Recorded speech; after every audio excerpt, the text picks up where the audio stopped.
कैसी तेरी खुदगर्जी, ना धूप चुने ना छाँव। कैसी तेरी खुदगर्जी, किसी ठौर टिके ना पाऊं। बन लिया अपना पैगंबर, तैर लिया 7 समंदर, फिर भी सूखा मन के अंदर क्यों रह गया। और इसी तरह जैसे हर शुरुआत अपने साथ एक अंत लेकर आती है, ये सफर भी अब अपनी आखिरी मंजिल के करीब था। और अजीब बात यह है कि जब कुछ खत्म होता है तभी उसकी असली कीमत समझ आती है। मैंने सफर की शुरुआत नागांव से की थी और रास्ते में कई छोटे शहर आए। शायद देखने में ये सब आम सा ही लगे, एक जैसे घर, एक जैसी सड़कें, एक जैसी भीड़, लेकिन मेरे लिए हर एक किलोमीटर मायने रखता था। सादगी थी वहां, बिना किसी दिखावे के। छोटे कस्बों में बैटरी ऑटो बस जरूरत के हिसाब से चल रहे थे, और फिर सड़क पर जानवर भी उसी सहजता से गुजर रहे थे, जैसे वहां किसी चीज की जल्दबाजी ही न हो, जैसे समय वहां थोड़ा धीरे चलता हो।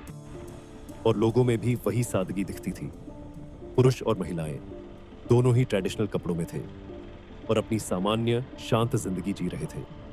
ये सब मुझे अंदर तक छू रहा था, क्योंकि कभी कभी बड़े शहरों की भागदौड़ में हम ये भूल जाते हैं कि जिंदगी की असली खूबसूरती शायद बस सरल होने में ही है। फिर रास्ते में मैं एक तालाब के पास रुका और कुछ देर बस उसे देखता रहा, और उस खामोशी में एक अजीब सा सुकून था जो अंदर तक उतरता चला गया। कुछ देर वहीं रुककर मैं फिर आगे बढ़ गया।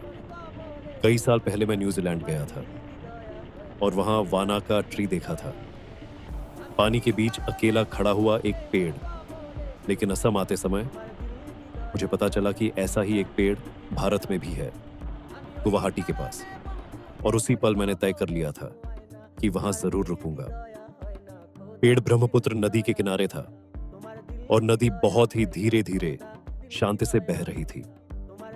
उस पेड़ को देखते हुए मैं जैसे अतीत और वर्तमान के बीच खो सा गया था।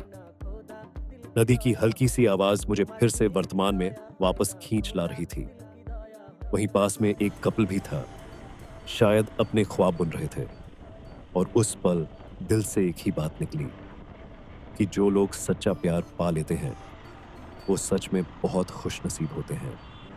मैं गुवाहाटी शहर पहुंच चुका था और इस सफर के अंत पर मैंने अपने लिए एक छोटा सा सेलिब्रेशन किया। एक कैफे में रुका और अपने लिए एक चॉकलेट शेक ऑर्डर किया। फिर जब मैं वापस सड़क पर निकला तो दिमाग में बस इस पूरे सफर के फ्लैशबैक चल रहे थे। अरुणाचल की वो यादें, वो रास्ते, वो पल, और सबसे ज्यादा मैं अरुणाचल की सभी बहनों का दिल से शुक्रिया करना चाहता हूँ। जब भी मैं किसी परेशानी में था वे आगे आकर मेरी मदद की और हमेशा मेरे साथ खड़ी रही। राइड के पहले दिन जब मैं शेरगांव पहुंचा था, मैं बारिश में पूरी तरह भीग चुका था और ठंड में कांप रहा था। शेरगांव की दीदी ने मेरी मदद की। उन्होंने मुझे अपने घर के सामने बगीचे में लगे टेंट में रुकने की जगह दी। उनके रिश्तेदारों से भी मुझे बहुत अपनापन मिला और उस दिन मुझे सच में एहसास हुआ कि अनजान रास्तों पर भी अपने लोग मिल जाते हैं।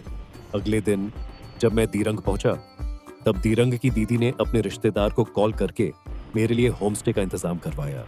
शायद ये छोटी छोटी बातें लगें, लेकिन जहां हम किसी को नहीं जानते वहां ऐसे छोटे से काइंडनेस के एक्ट्स बहुत मायने रखते हैं। उसके बाद अगले दिन जब मैं ठंड और तूफान से जूझते हुए सेला पास क्रॉस करके तवांग पहुंचा था, वहां तवांग की दीदी ने भी पूरी तरह मेरी मदद की। उन्होंने मुझे अरुणाचल में अपने कुछ रिश्तेदारों के नंबर भी दिए ताकि आगे मुझे किसी तरह की तकलीफ न हो। और जब मैं जबिथांग से तवांग जाने को लेकर थोड़ा अनिश्चित था क्योंकि रास्ता बहुत मुश्किल था, तब जबिथांग की दीदी ने मेरे गले में एक सफेद बौद्ध खाता रखा और मेरी सुरक्षित यात्रा के लिए प्रार्थना की।